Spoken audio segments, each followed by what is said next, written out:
Hello, and welcome to Philosophy Vibe, the channel where we discuss and debate different philosophical ideas. Hello, hello, and welcome to another exciting episode of Skeptics and Seekers Sunday Sermon. This is a series we are doing apologetic arguments, a tier list.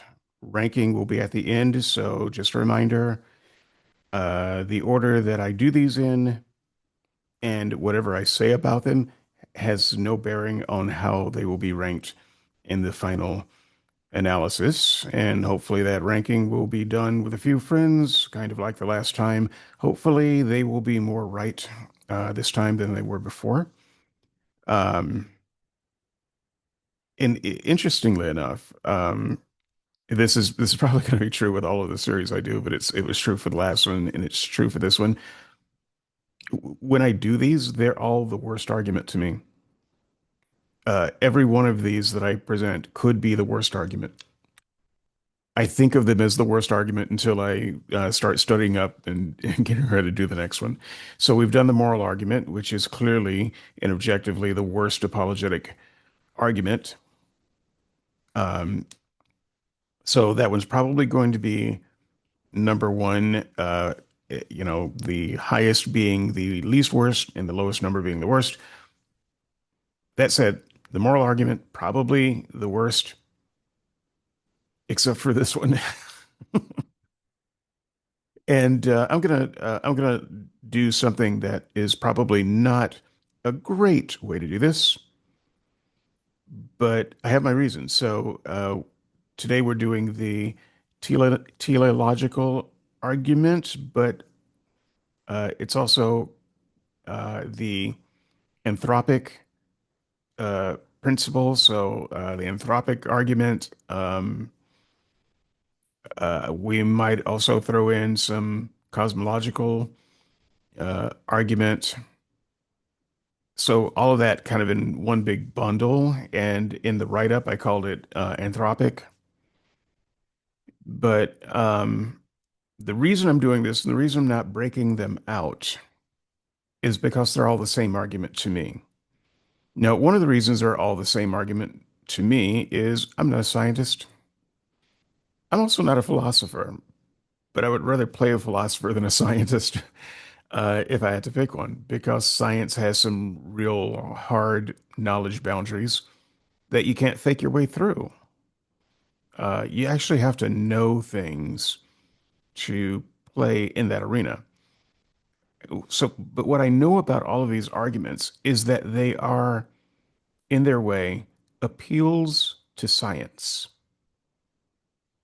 And I especially despise the appeals to science arguments, and I don't like them much even when atheists make them.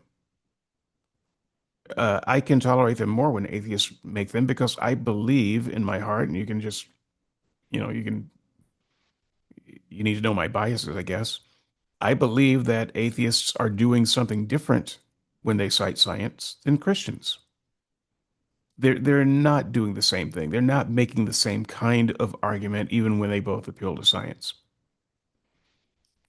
So I can tolerate atheists making these arguments, and I can't tolerate Christians making these arguments. So let me talk a little bit first before we get into this about why I think these arguments are especially bad and why I find them so egregious when they come out of the mouth of Christians. Reason number one, like I said, science is a very specific thing you can't BS through. Okay, it's some hard knowledge barriers the average person isn't getting over. And you're not going to get over it by watching, uh, physics YouTube and, reading popular books. That said, I've read a lot of books and I watched a lot of YouTube and listened to a lot of scientists talk. And so I enjoyed science in school. I understand some physics at a very pedestrian level, but I am never going to get in the room and base an argument on my knowledge of science. I'm not a scientist. Um, Christians are doubly not scientists. Okay. And I know once again, it's a judgment call. Why is it worse for Christians? Because as I've listened to a lifetime of Christian arguments, even having made some of the Christian arguments as a Christian, uh, it is as I've always said, and I believe Christians don't give a damn about science. Christians don't give a damn about science any more than they give a damn about the law. And yet, Christians love talking about the law and the Constitution, the parts of the law that really get them going, the parts of the law that really, uh, you know, in their minds, help make their Christian case. But the parts of the law that don't do it, they don't give a damn about it. In fact, they don't even really give a damn about the parts of the law that help make their case. Because when those laws change, well, then they just drop the law. They don't care. They don't care. They're not driven by a desire to obey the law and have a good secular society. They're not driven by that at all. And so when they start talking about the law, it's cosplay. They're putting on a costume, but what they really care about is uh, is their religion. And the same is true with science. I used to say that Christians who scientists who happen to be Christians, you should listen to them. You shouldn't commit, a genetic fallacy. Oh, just because they're Christians, you should disregard their science. I am leaning more and more all the time toward just commit the fucking genetic fallacy. I'm thinking about doing a piece on why the genetic fallacy probably shouldn't be a fallacy. I think that's one that we have to revisit. I mean, it can be one, kind of like the arguments from silence, but there are times when silence is a good argument. There are times when the genetic idea is not a fallacy, I think. And so uh, these days, I would say that if you hear a science talking and he seems like he's saying some pretty reasonable things that fit with the science, and you find out he's actually a Christian and, in fact, a fundamentalist Christian, especially that, you should stop listening to him. You should disregard what he said. It's a little bit like testimony in court. A witness can give testimony, and that testimony can be absolutely true. However, there might be something about the witness that makes his testimony suspicious enough that the judge will order the jury to disregard the testimony. Now, that's a strange kind of thing because the testimony might be true, but at some point, that's not the point because you're dealing with a bad actor in some way so that you simply can't trust anything they say. Certainly, you can't trust everything they say. And once you have reason, good, concrete reasons not to trust someone giving testimony, you should you should drop that testimony and find someone else who clears the barriers of trustworthiness and go with their testimony, at least as a starting point. And I think that Christians, scientists who wear their Christian hat, I don't think we can trust their testimony. And so, those of you who know something about the subject at hand. You know science, you know physics, you know a bit about what's going on. You can trust the testimony at your discretion because you know a little bit more about that subject. But if you don't know, if you're not an expert in the thing that the Christian is an expert at, you should not listen to the testimony because you have no idea when they're lying. You have no idea when they are skewing their professional testimony in service of their religious faith. And what we have learned over the years is they will do it. They will do it unconsciously sometimes. Sometimes you just need to be in conversation with smart people for a while, people conversing in good faith. And if you have that conversation long enough and you ask the right questions and you listen well enough, you realize, oh, so at the bottom of this opinion is you have this presupposition about God, right? And that's what's skewing your testimony. You can't actually consider a different thing because of that hard faith barrier, right? And so where that exists, I think you gotta let it go. And so so when we're talking about science, I'm talking about this much longer than I wanted to. When we're talking about science arguments, this is important though. Um, you have to make sure that the person giving the testimony is extremely solid in their science. That's criteria number one. And that does not have some kind of hard uh, presuppositional bias that is going to force them into one line of thinking, because I promise that will skew the science they're giving you. And you can't play around with that. If you're basing your faith or lack of faith on the science in some way, dude, you better know the science or the people that's talking about the science. Also, in my experience, there are very few Christians who make these science-based arguments, teleological arguments, anthropic principle arguments, cosmological arguments that have the requisite degrees in the science. They might have some related degree, mathematics, fantastic. Philosophy, fantastic. You know what? You know what you don't have? Physics. um, and a lot of the things that they say in these arguments are deeply, deeply rooted in really hard physics that real scientists acknowledge we haven't figured out. But the Christian, they can't do that. They can't say that they haven't figured it out because their argument is based on it absolutely being the case. And then you've got a level even lower than that, people with, some credentials, but not the right ones.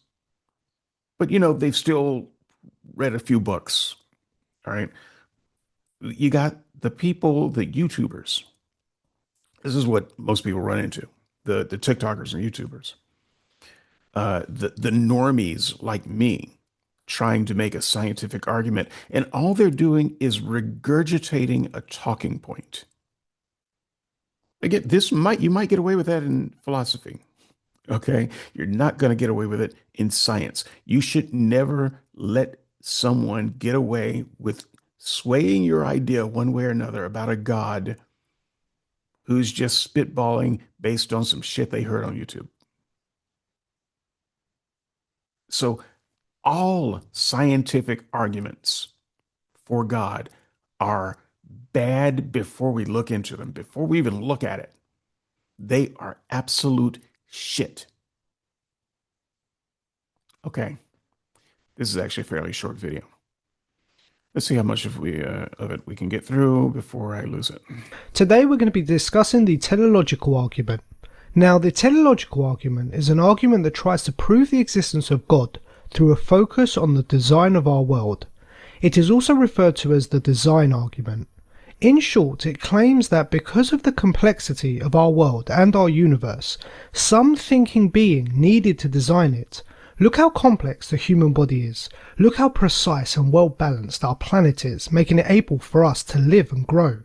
If the world was even slightly different, we would not be able to exist on it. It is so well put and so intricately put together, so much order and regularity that there needs to be a designer, and this designer is God. Right. So I think that this is part and parcel with the anthropic principle, which is what people are generally talking about when they use the analogies like, you roll dice. You'd have to roll the dice, bazillion times before you came up with a pattern as complicated as the universe, something like that. They imagine there's this control panel with dials, and the dials are very specific. They're practically infinite with the numbers they can choose. And so they're on a certain uh, number. They have certain settings, this wall of dials, unimaginable, almost infinite number of dials that have an infinite number of choices, but they have these specific settings. And if you just took one of those dials and infinitesimally moved it one direction or another, the universe goes kaput.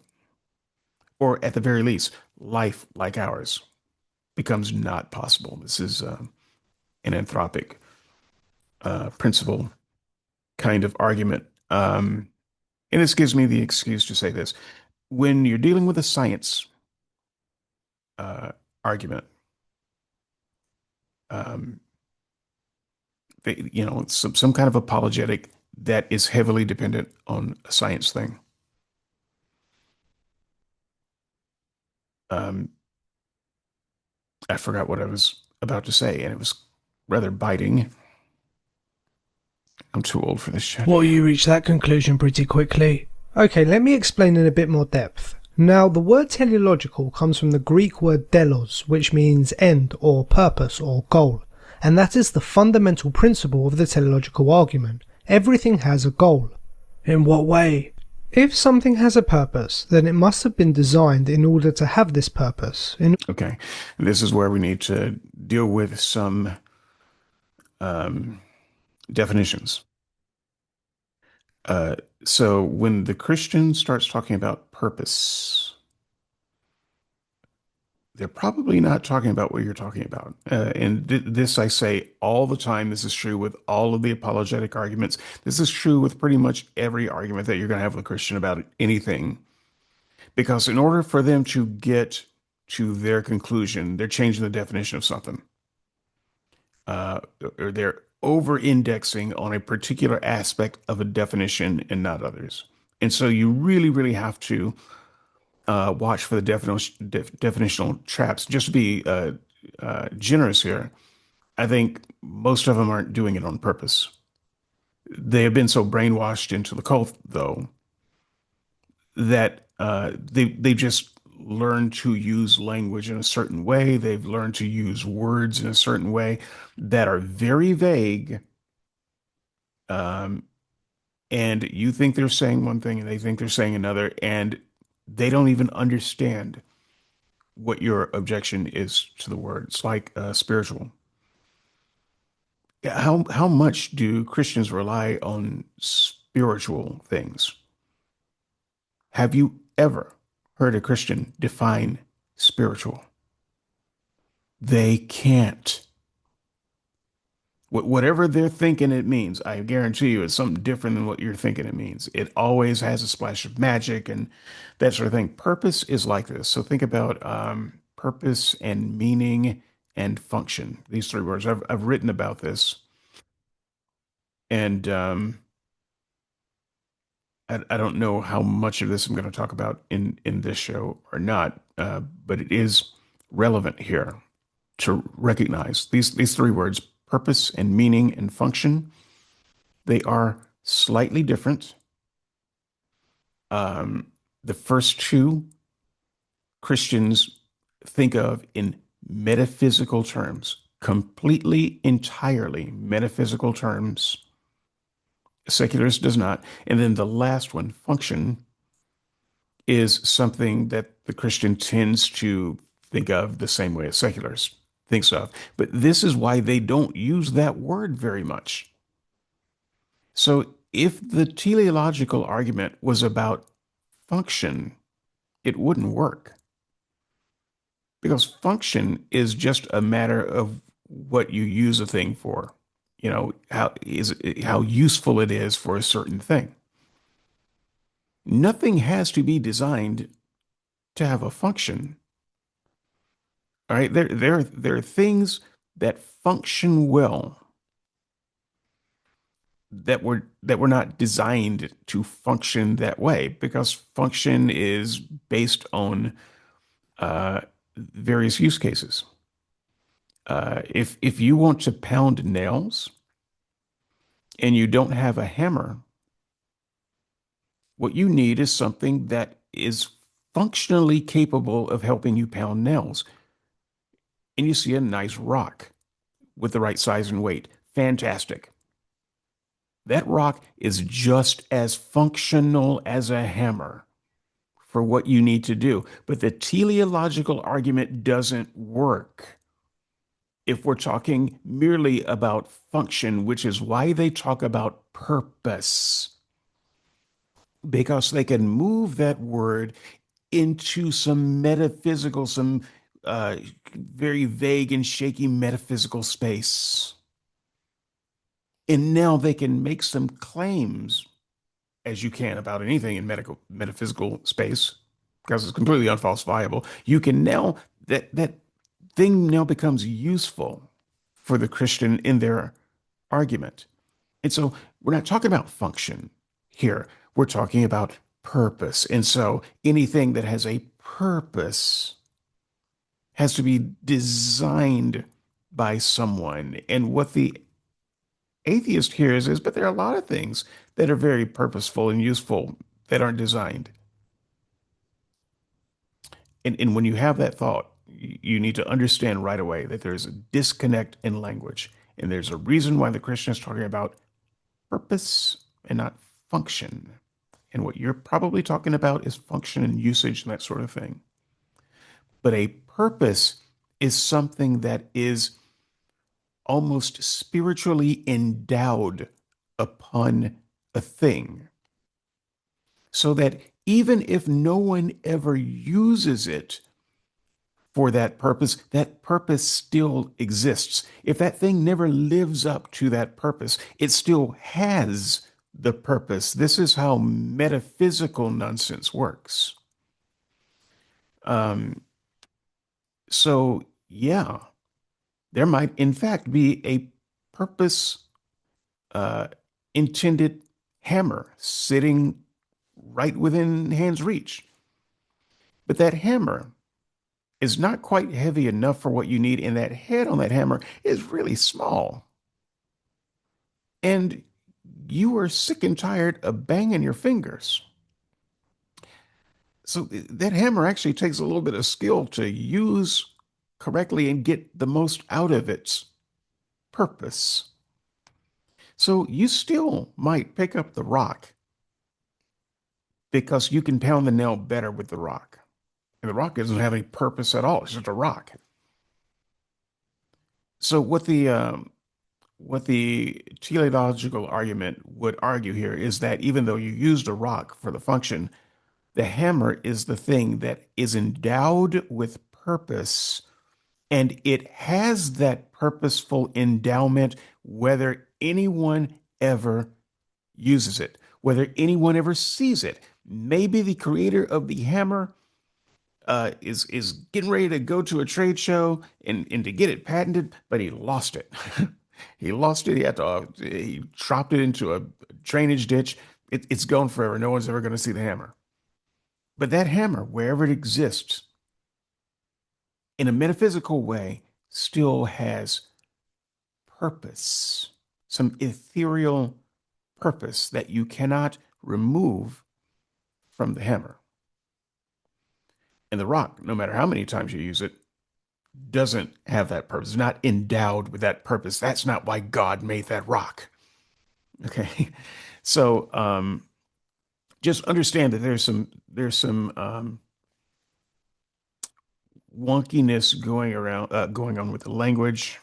Maybe we can talk a little bit more of that in the comments. But this is not intended to be an exhaustive um, uh, explanation of the differences in these words, but hopefully it's enough to get you thinking in the right direction and at least make you ask the question, hang on, what do they mean by purpose? And have we established that things have purposes?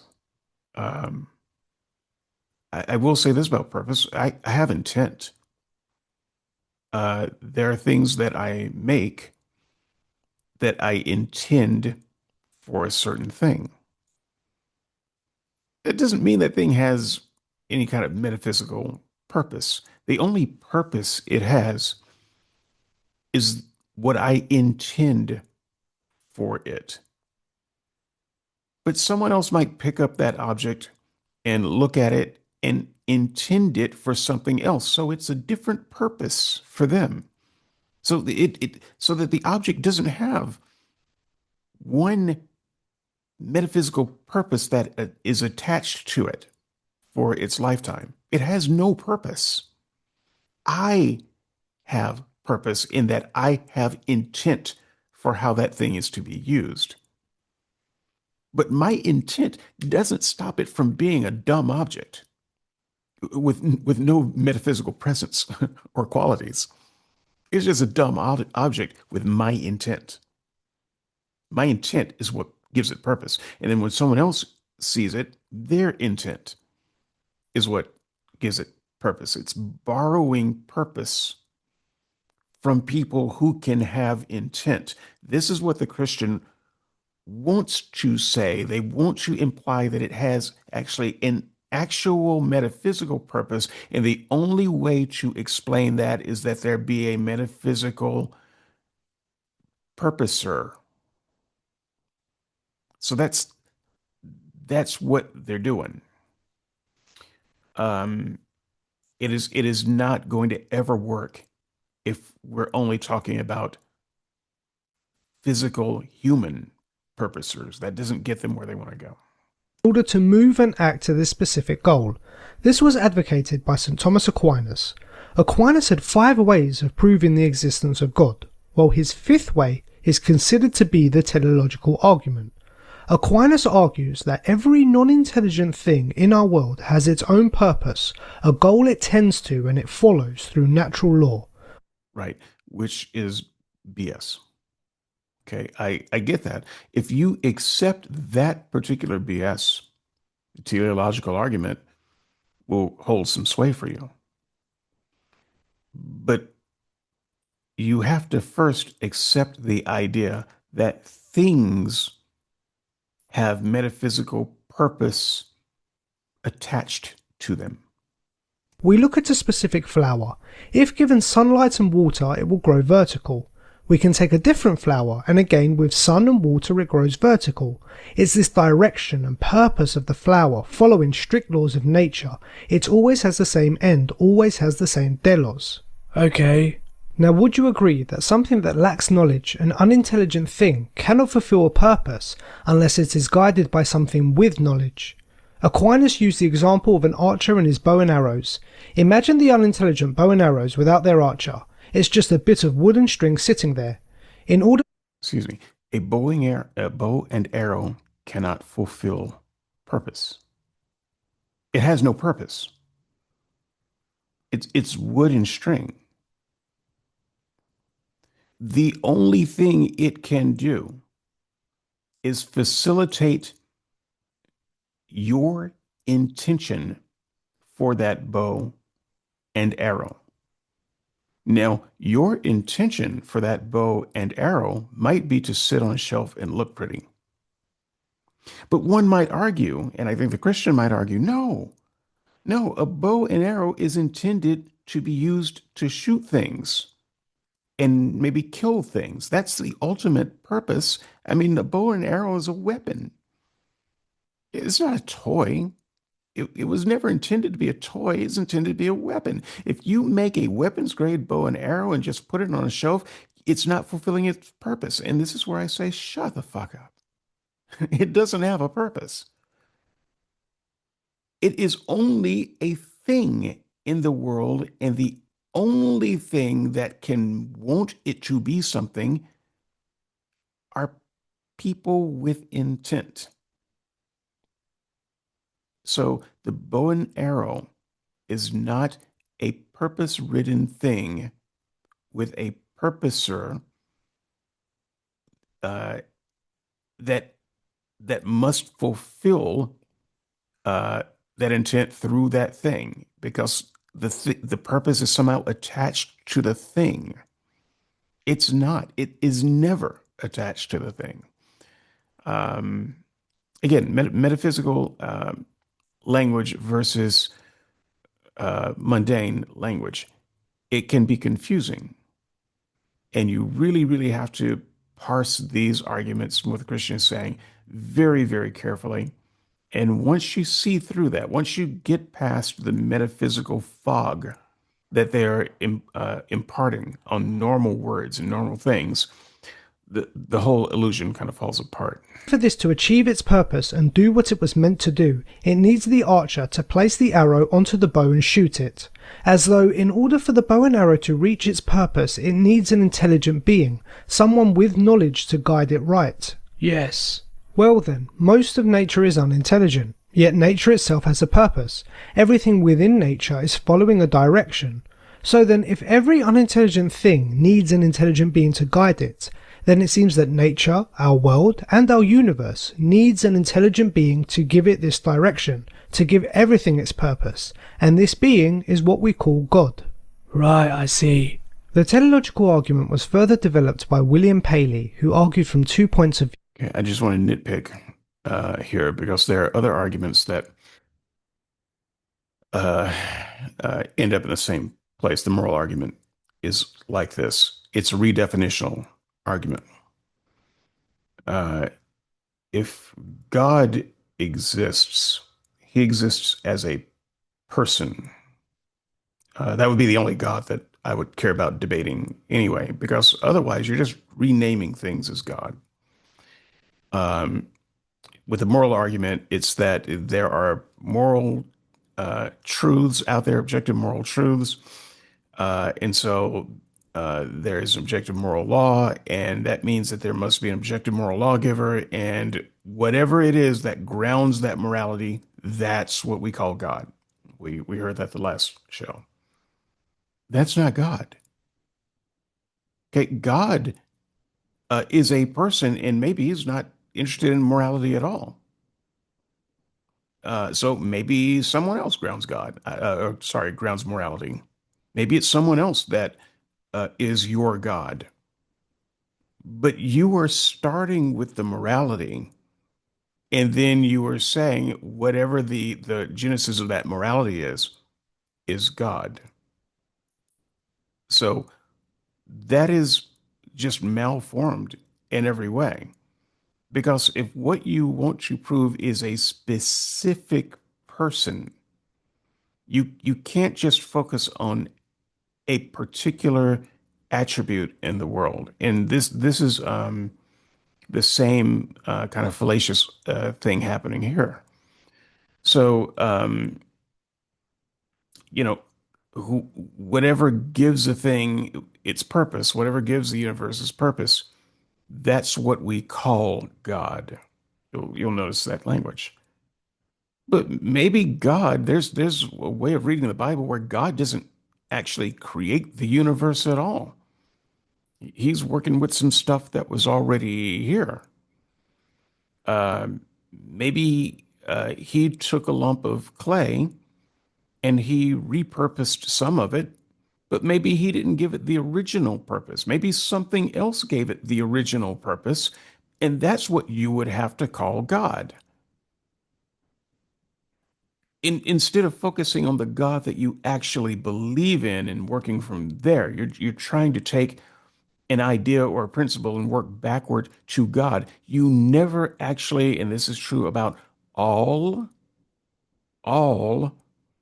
um, apologetic arguments, they never get you to the God of the Bible. They can't. They never get you there. And so you're always going to have this termination point. The best the argument can do is say, so whatever calls this, that's what I'm calling God.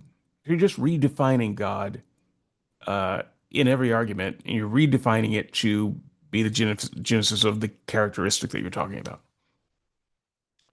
Uh, that might actually be a false God or no God at all. Because at the end of it, it just may be a natural process that is the genesis of that thing. But for you, that's what you're calling God. Okay, we haven't gotten any closer to the actual person God of the Bible. We haven't gotten any closer to Jesus. So, with all of these apologetic arguments, look out for the redefinition trap. That's what we're calling God. That's kind of how the redefinition trap sounds. Design of purpose and design of regularity, and he did this with his watch analogy. Paley is taking a walk one day and he notices a rock on the floor. He quickly wonders to himself, where did that rock come from? And then quickly concludes it just came from nature. It could have probably been lying there forever. Paley carries on walking, but then he notices a watch on the floor. He picks up the watch and sees how brilliantly it's been crafted, the dials and the cogs all shaped and fashioned to give this object a specific purpose of telling the time. Paley then wonders how this watch got here, but he does not conclude the same of the watch as he had done of the stone. The complexity of the watch and its clear purpose means someone with knowledge designed this. Someone with knowledge took these materials and created this watch for a specific purpose. It is too complicated to have just appeared by chance or by nature. The watch has a designer. Would you agree? Okay. So, the good old watchmaker argument. I feel like I could go for an hour on this argument. It feels disingenuous at best, and also just very bad. But there's some philosophy here too, so I'll grant it a little bit of space. But it's really pretending to be a science argument. You look at a thing and it's clearly not designed, and you look at another thing and it clearly is designed. We can infer that the one thing that's clearly designed is designed because we've seen people design them.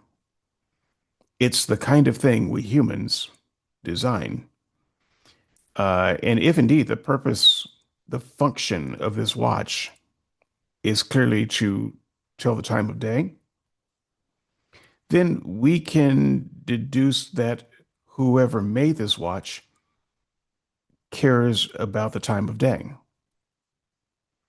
All right. It's the kind of thing that beings like us would design if we understand the purpose correctly.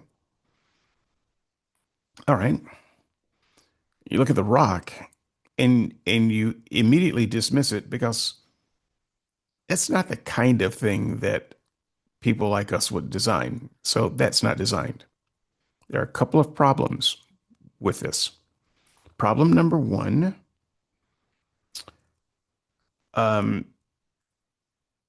you have no idea on a universal scale what is designed and what isn't designed. You have no idea. You probably have no idea how intricate a rock is. You look at it and it just looks like a blob of matter, and you say, whatever. You look at a watch, and because you are the kind of creature you are, you say, oh, pretty. Okay, but that means nothing. That means nothing. I mean, our inferences are probably right that a creature like us didn't design a rock. But what we then say is it couldn't be designed. That's not really true. The rock could be designed by someone who's not like us, who cares about things like rocks. So we just dismiss the idea of design. And so I think on that basis, the Christian is running the design argument incorrectly. And what they should say is, in the grand scheme of things, we don't know. We don't really have a good way of telling what is and what isn't designed. We are pretty sure about the watch for the reasons I gave, but we can't say the rock isn't designed. Right? But the Christian does that. They fall into this trap because number two of my problems with it's kind of a lie. When Christians run this watchmaker argument, I've talked about this before. They're being dishonest. I think at bottom it's dishonest because once you and I've done this a million times. Once you start talking to a Christian about this whole watchmaker argument, you realize that they believe everything is designed.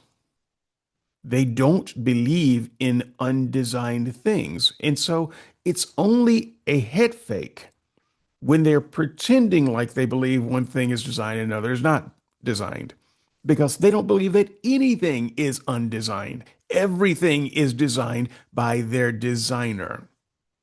Okay. They would say, all right, maybe God doesn't make wristwatches,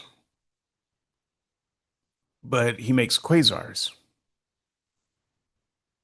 But he also makes humans who make wristwatches. But the quasar is just as designed in the Christian's mind. The rock is just as designed as the watch in the Christian's mind. This is where their thinking gets fuzzy because they're anxious to get rid of the rock so they can talk about the watch. But they should say it all looks designed to me. That's the best version of this argument. That's not what they say, that's what they mean. And you can only get what they mean by talking to them long enough and forcing them to say true things that are kind of hidden, the hidden premises within this argument. So they are never actually going to say, oh, well, the rock is just nature. Because you know what they think about nature? It's designed. That's what they think about it. The ones that believe in the Big Bang, they don't believe that the Earth started out, that God somehow made the Earth on the first day. They don't think that at all. They believe in the Big Bang in the billions of years, but they believe that the Earth was the point of the Big Bang. And so whatever it was in its early stage, some small piece of asteroid gaining steam, as it gained gravity. Whatever they think that whole process was designed. Therefore, the original rocks that formed it were designed. And the rocks that we have now have to be equally designed. So this argument from design, when coupled with the watchmaker, it's it's misapplied and it's dishonest. They're asking you to make a choice. Can't you see this is designed uh, and that's not designed? And that's a trap. Their real answer is it's all designed. Humans may design the watch, but who designed the human? It all comes back to that. Do not bite. Uh, I may have more to say about this argument, but uh, yeah, some of you might recall that I often, instead of talking about the rock, I talk about the pile of poop on the beach. So people bring their dogs on the beach, let their dogs take poops on the beach, and then you stepped in the poop. Designed? Why not? If you were designed to be what you are, when you are, where you are, then so is the poop. But the Christian running this argument hasn't really thought it through, and they want to say, well, the poop's not designed. But that's just because they don't care about the poop, because it doesn't really help advance their argument in their mind. So they just want you to focus on the kinds of things that humans designed because of the beings that we are. We're the ones who tell time, so we make a watch. What they would have to do is kind of regress that back and ask of their God, so what kind of being is he that he would make an asteroid floating around in space that we will never see? We'll never know its beginning. We'll never know its trajectory. We'll never know its in size. We'll never know what effect it had on the universe. It's just out there roaming around. What kind of being would create that? What kind of need would that satisfy? Because remember, nobody's going to see it. Nobody's going to know about it, but it's there. It kind of diminishes the design argument when you start looking at the components and asking the same questions of nature and the universe. So we look at something like a human being, a planet that sustains human beings. These are things that interest us. And so we say designed. And I would say they are not designed. They are not designed in exactly the same way that the floating asteroid a trillion light years away is never going to have any effect on you or the universe or anything else. It's just out there. No one asks why is that designed? They don't care. They don't care. Um, More in the comments, maybe. Well, yes, if I found a watch, I would obviously think that this has been designed and created by someone. Exactly. But then our world, our universe, is a trillion times more intricate and complex than a watch, so why shouldn't we think the universe has a designer? Just look at the human eye. It has a specific purpose and so intricately put together to give you sight. Does this not need a designer? Yes, I can see the argument. Paley then goes on to argue that the regularity of our universe is further proof of the existence of a designer. Our universe is so fine-tuned, so perfectly ordered that this could not have come about by chance. If gravity was slightly stronger, the universe would not be able to exist. If the Earth was a little closer to the Sun, humans would not be able to survive. The way the universe, our planet and our lives have come about means this was calculated and planned by an intelligent being which created such regularity for life as we know it to exist. Okay. And here we get to more metaphysical nonsense about purpose. All right. He just gave this uh, purpose to the universe, that it exists. The universe exists to support life like ours. That's just a rewording of what he said. Um, and maybe the anthropic principle makes sense if you believe that the universe's whole purpose is to create a single planet for a life like ours. But why would that be the purpose for the universe? Well, he's got one idea in mind. Uh, he sees himself and people like him as the center of the universe. The entire story of the universe must be about him.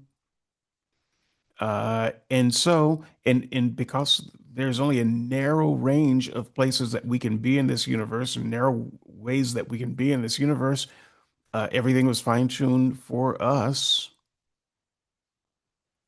But any one of 10 trillion black holes could say the same thing. In that floating asteroid a trillion miles away, light years away, that no one will ever see, and that it will impact nothing in the universe. That asteroid, it could be said that if things had been a little bit different, I wouldn't be here.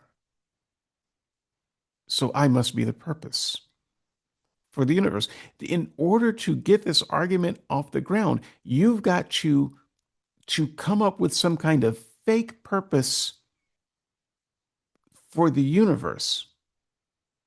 And because we are narcissistic assholes, also with all kinds of existential crisis, we have to believe that we are important. It's all about us. In the meantime, the dolphins are saying, yeah, thanks for all the fish.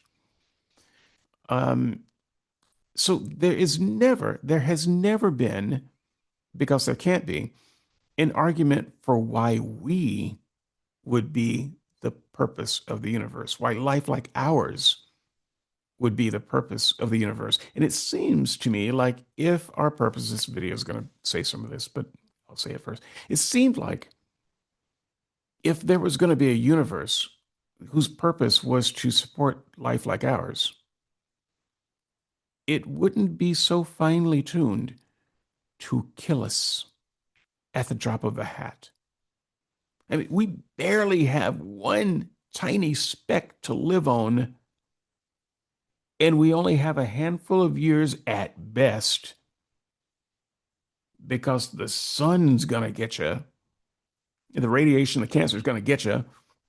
If nothing else, if you can avoid all of the poisonous, venomous, hungry carnivores out to get you, if you can avoid all of the disease, if you can avoid, stepping into traffic, if you can avoid falling off a rock, if you can avoid drowning in the water, if you can avoid being too high off the ground so that you can't suck air, if you can avoid all of that and so much more, the insanity of other human beings, for instance, someone dropping a missile on your hometown or drive-by shooting or what have you, if you can avoid all of that, the sun's still going to get you.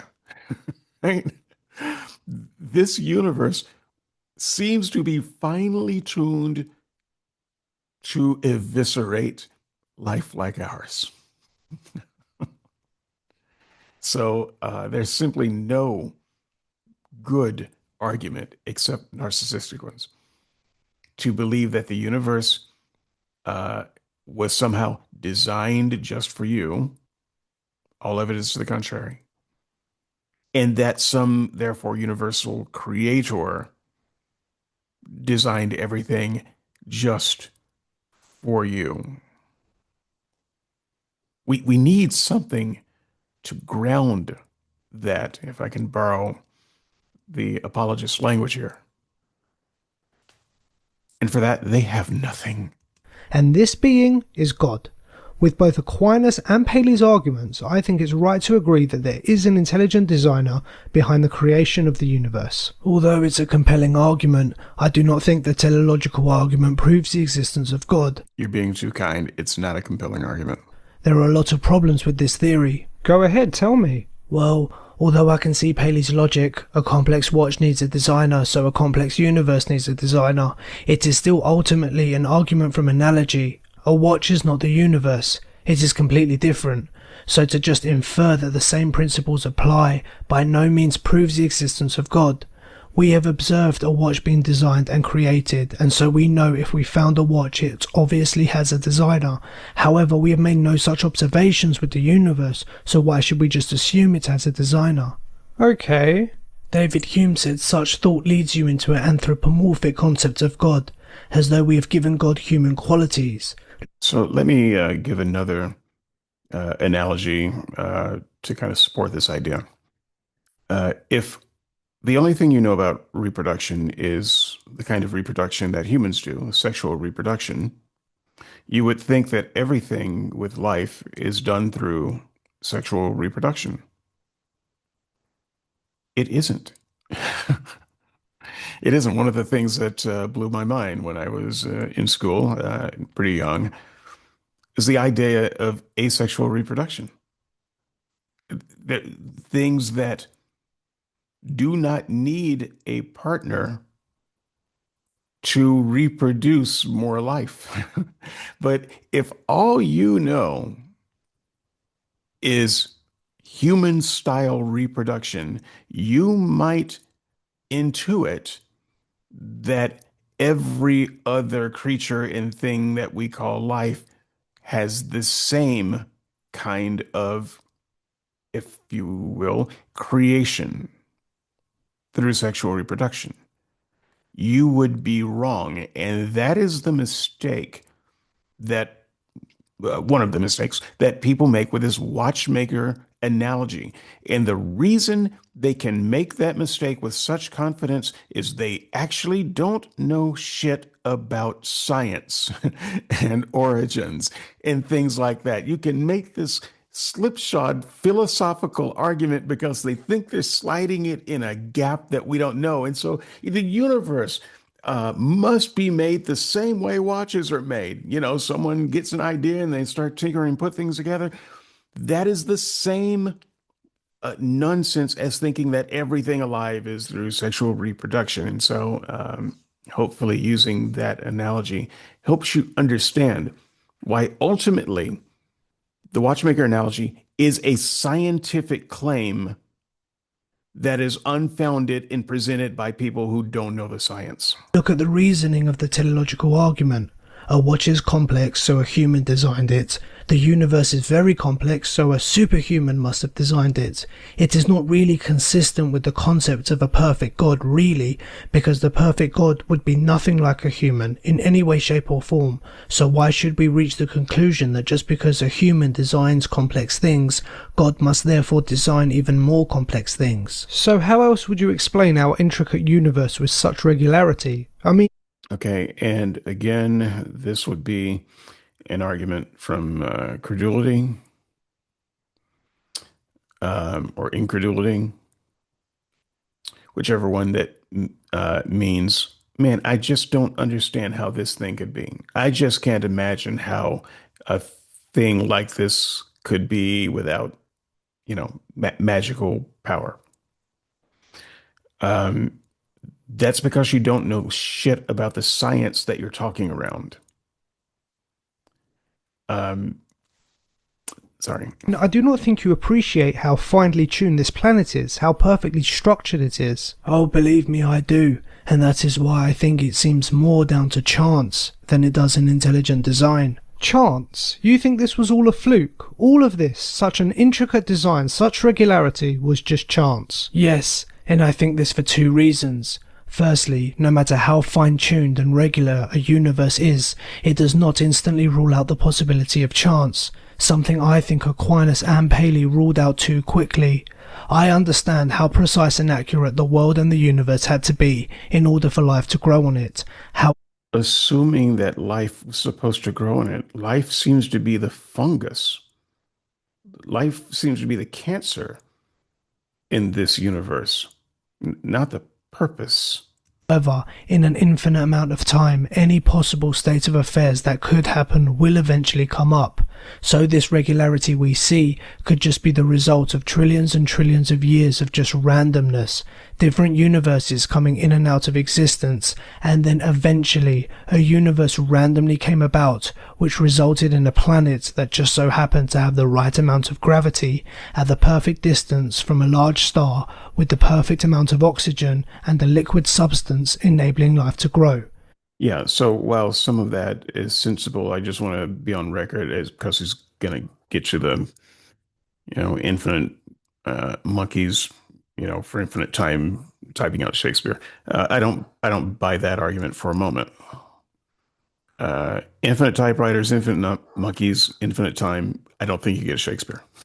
So, um, I think that's an old, tired, played out argument that is probably not based on anything more than intuition, and can probably be dismissed by intuition as well, since there's nothing really based on that. You're just assuming that in an infinite timeline, everything that has happened would happen again.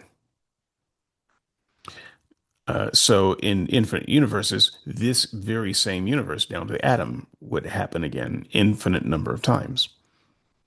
Yeah, I don't buy it.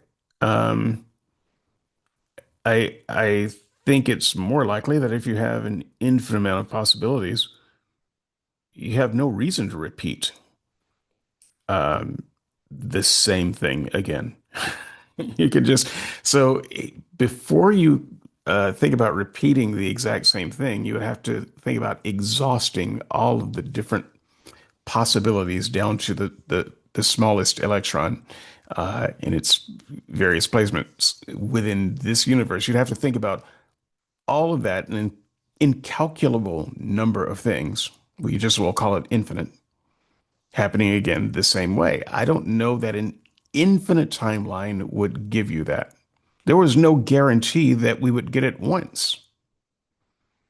There's no reason to believe that every possible universe does exist. So, if we just take the dice, and here I'm not a mathematician, so someone can blow me up on that, listen to this argument argued both ways. A66, your input would be useful here. If you take a six-sided die and you roll it six times, it doesn't mean that you'll get a six. It means that you have 1 in 6 chance. So if you roll it 5 times and you don't get a six, on the sixth roll, you still have a 1 in 6 chance of getting a six. That's not a huge number, but the odds are still against you rolling a six. Every time you roll the dice, the odds are against you rolling a six. You could roll a dice 1,000,000 times and never roll a six. So it doesn't have to happen. Now just imagine if you got an infinite-sided dice and you roll it. What are the chances of you rolling a six? First of all, how do you roll an infinite-sided dice? Never mind that. Let's just assume that you can. You have a six-sided dice, you roll it, and it turns into an sided dice as you roll it. Use your own head cannon. What are the chances of you ever rolling a six? You could realistically roll that die an infinite number of times and never roll a six. So everything that is theoretically possible doesn't mean that it's going to actuate even in an infinite universe. Now, I can't remember what mathematician it was that changed my mind on this because I used to think, like the one presenting this argument, you probably need to read another book. If you think that, either that or I need to go read another book. A66, we need you, I think is what I'm saying. If we are talking about an infinite amount of time, eventually a planet that can sustain life will come about.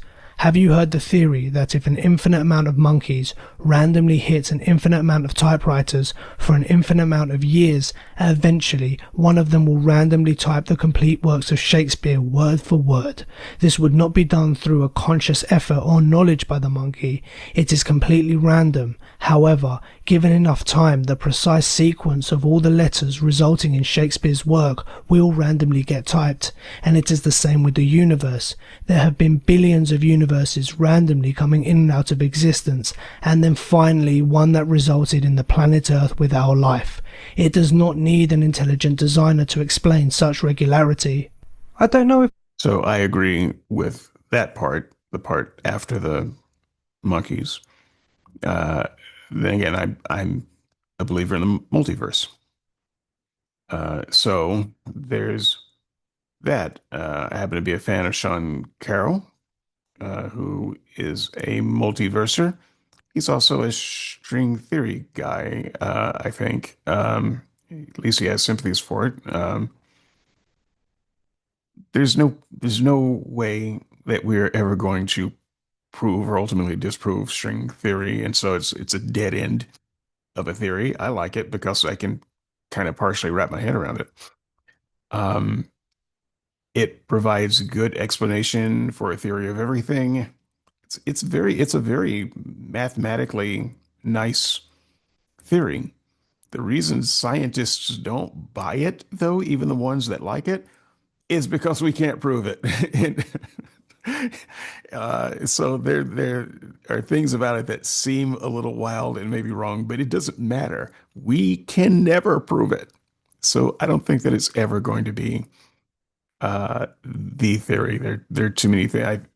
Life would have to change in radical ways for us to ever be able to prove or fully disprove string theory.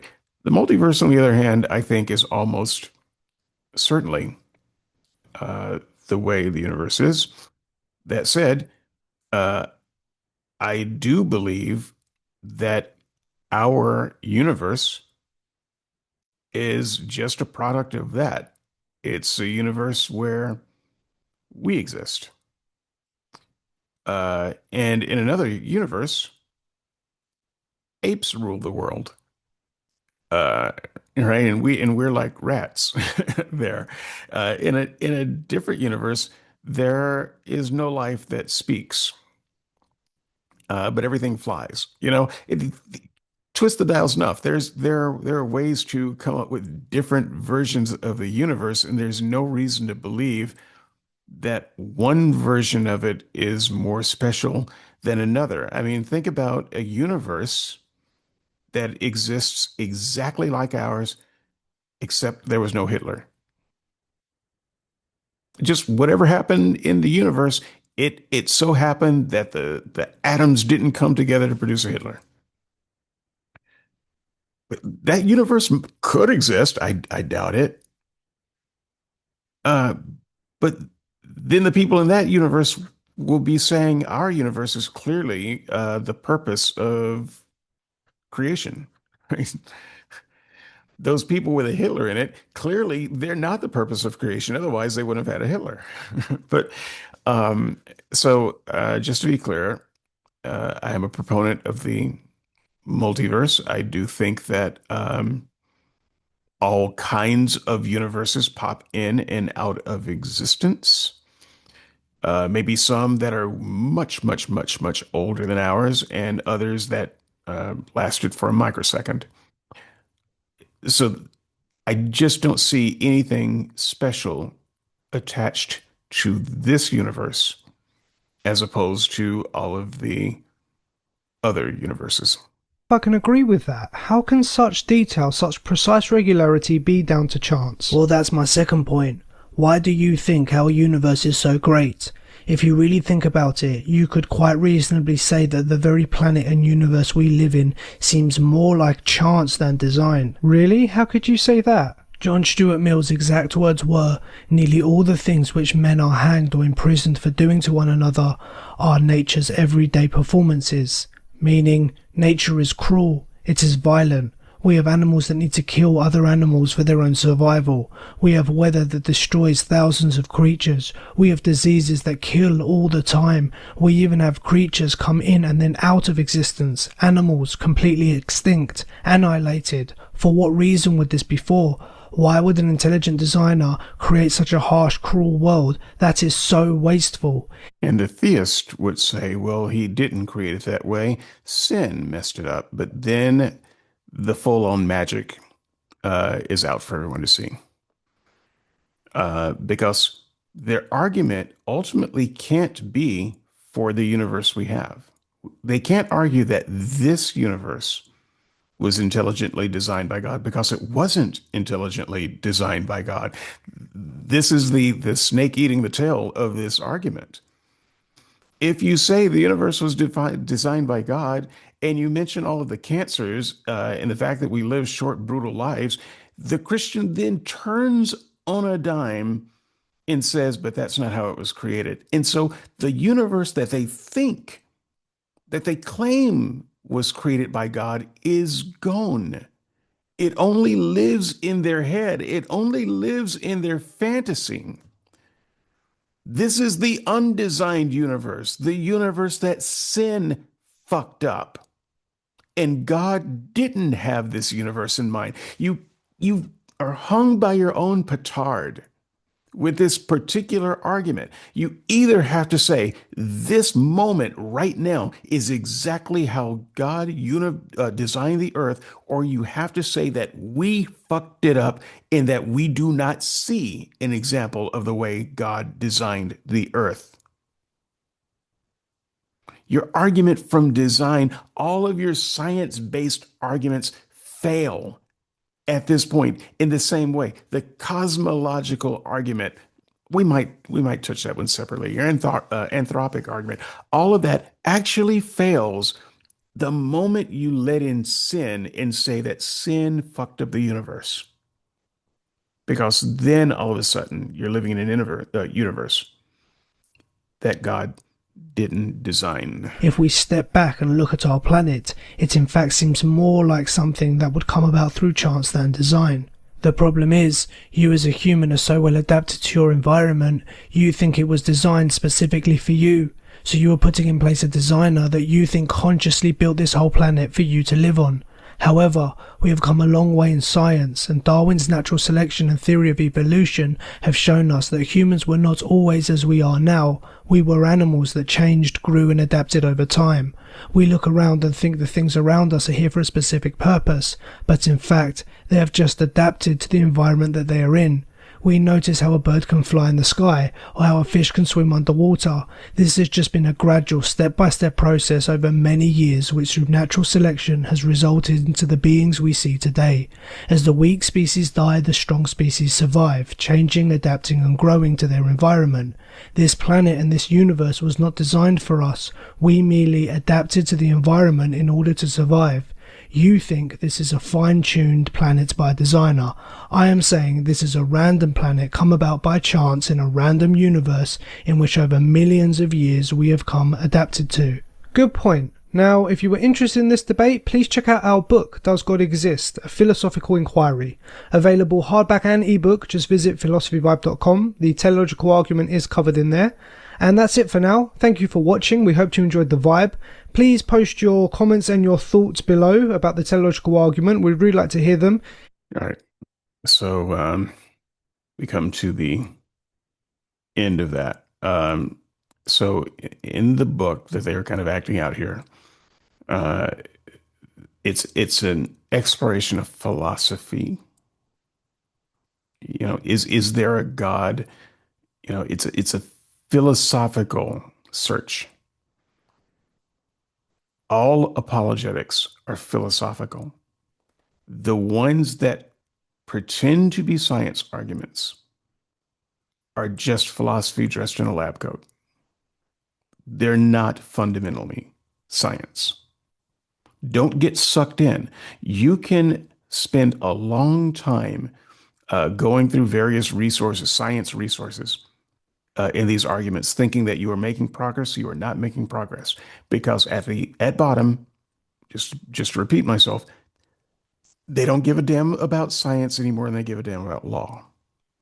And when their science loses out to actual science, you find that underneath it, the reason they believe it is for philosophical purposes, not science anyway. You're wasting your time if you're going to get a science degree to try to combat these fake science arguments. It's always philosophy. Let's keep it at that. Let's make them honest arguments. So one of the reasons that this and all of their science-based arguments are the worst for me is because they are ultimately dishonest distractions. This never was about the science. All right, but that's me. I've had this opinion for a while. It's kind of harsh. What about yours? skepticsandseekers.squarespace.com. Log in your Discuss account, discuss away. Send me an email, skepticsandseekers@gmail.com. Until next time, I'll see you in the comments. In the meantime, okay, since you've made it this far, I will tell you why the shows are coming out so slow. I've actually got, I want to say 5 or 6 of the write-ups already done, and this is only my second show. I'm working on a project. I am making an app. I'm making a game, maybe a series of games when it comes to it. But these I am not making for some great save the world kind of purpose like my other apps. I'm making them for the fun of it and hopefully to sell on the App Store. The platform I'm focusing on right now, there's some form of these games may come to tablets and phones and desktops, but I am actually focusing on Vision Pro, which guarantees that I will never make any money on this. Vision Pro developers aren't making any money. I'm doing it for the sheer love of it. I am building a chess game. The world is full of chess games. I've played them all. Uh, Obviously, of course, I'm a chess enthusiast. What did you think? Um, how could I not be? So I've been playing chess since I was a kid, and a pretty small one actually. Uh, I want to tell you how I learned how to play chess. Okay, I'll show you just a brief peek into my life. My brother, I've got two brothers. I'm the youngest of the two. The brother that is just one step older than me, the middle brother. Um, we had our own adventures in a different relationship than I had with my other brother, and it's not necessarily that we were so close, but there were things that where our interests combined. So there was this, I don't remember exactly what it was. I don't know if it was Cracker Jacks or cereal box or something stupid like that, but it had a paper chess game in it. It was very small, and then the pieces were like things that you had to pop them out. They were perforated, pop out the little paper pieces, and it had instructions with it on the back of how to play chess. That's how I learned how to play chess, and loved it. So there, that's kind of the genesis of it. I don't remember how old I was at the time, but it's been something that I've been pseudo semi passionate about on and off. At my best, I probably had something like a 17 or 1800 rating, which is really, really high, pretty good. And then I met a someone who was pretty near international master level, and we worked at a job together. We were telemarketers, and I'd bring my board to work. We would sometimes play while waiting on calls and such. He was really, really good. He was good in a way that I have never encountered before. He was a tournament player, and he told me, yeah, because I was asking him how do I get to the master level? One of my goals was to be an IM, and I realized after meeting him that is a goal that's never going to happen. It's beyond my ability. I came to believe that I simply don't have the gray matter for it, number one. And number two, I also don't have the patience for it.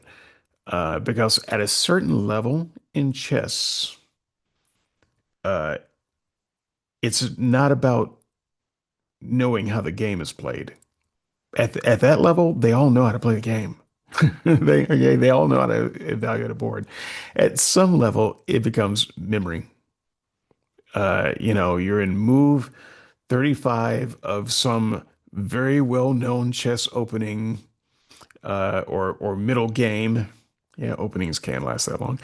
You're in some game and you're looking at a choice between maybe knight takes e7 or rook d4 or you're looking at three or four options that seem possible, and you at some point just have to know the exact track of how the game is going to play out if you do this, or if you do this, or if you do this. Because the thing about chess, every game that can be played has, in fact, been played. And we have computers now, and we can simulate if there are games that haven't been played, we can simulate the ones that haven't been played. So every game that can be played, has been considered. And at some point in a tournament, you don't have time, right? Especially at move 43, when your clock is running out, you don't have time to make all of that evaluation. You have to be able to recognize what's on the board and recognize how those particular lines have played out and how the ones that are likely to play out, the ones that are true grandmasters today. Uh, they are, yes, they're just as smart as the old chess players, but they also have a great body of knowledge. So you take a grandmaster from 40 years ago, you play him against your average tournament player today, the average tournament player will probably kill that grandmaster because we just know the game. We know all of the possibilities, and that grandmaster is playing by the seat of his pants. Um, and I just recognized, even back then, at the level that I was at, how much work I would have to do to break through to the next level. It was a level that I was convinced that either I couldn't do or that I didn't want to do bad enough to do it. So I stopped playing for a while, but I never stopped enjoying the game and just enjoying the level where I was. I've bought every chess game that computers have had. Windows, Mac, I've done them all. I've read all the books. Um, I used to have quite an impressive collection of physical boards. But what I didn't, there was always something missing. There was always something that I wanted a game to do that games didn't have. And I'm at a point now where I know enough about the inner workings of the programming platforms to make an attempt to make the ultimate game of my dreams, kind of like my blogs and shows for many years. They were for an audience of one, and happy that anyone else found them useful. It's not quite the same anymore with my blogs and articles, but it is mostly the same with my programming interests.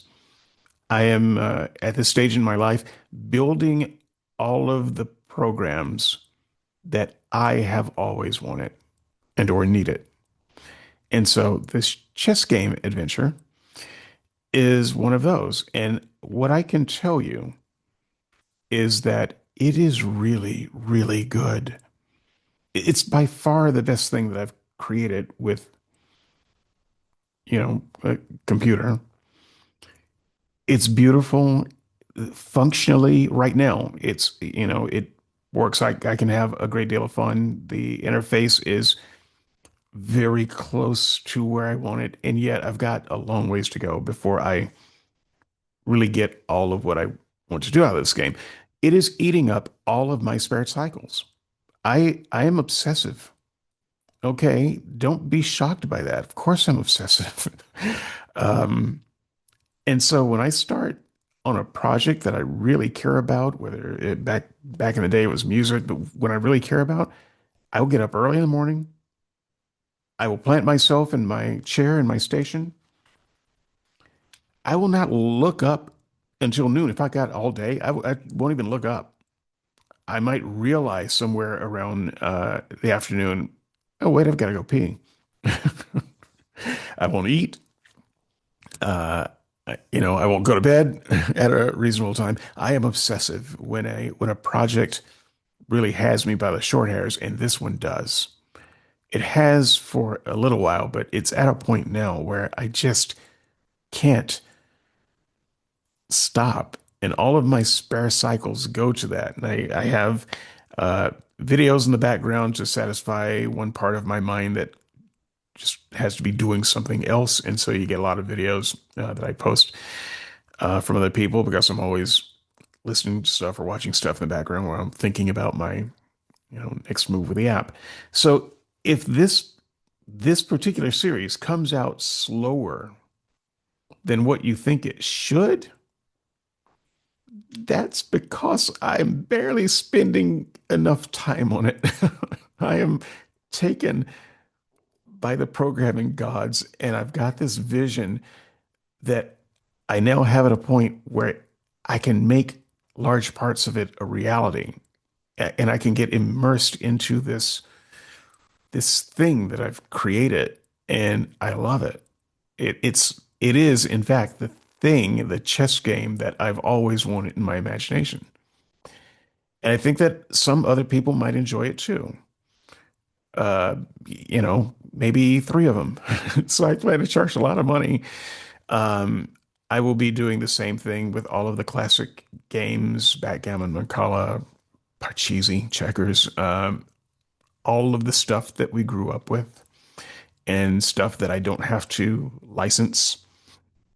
And it's just fantastic. So that's where my head has been. I'm not telling you this because you give a shit. I know that you don't.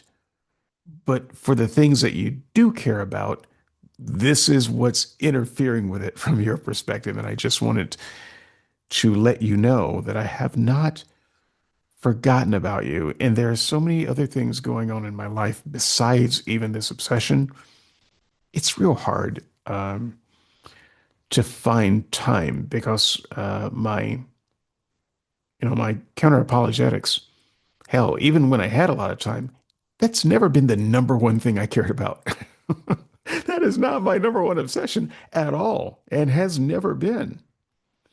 So, so I apologize for it taking a little bit longer. I'll try to get them out in a little bit more of a timely way. And so, until next time, I will see you in the comments. And in the meantime, I'm out.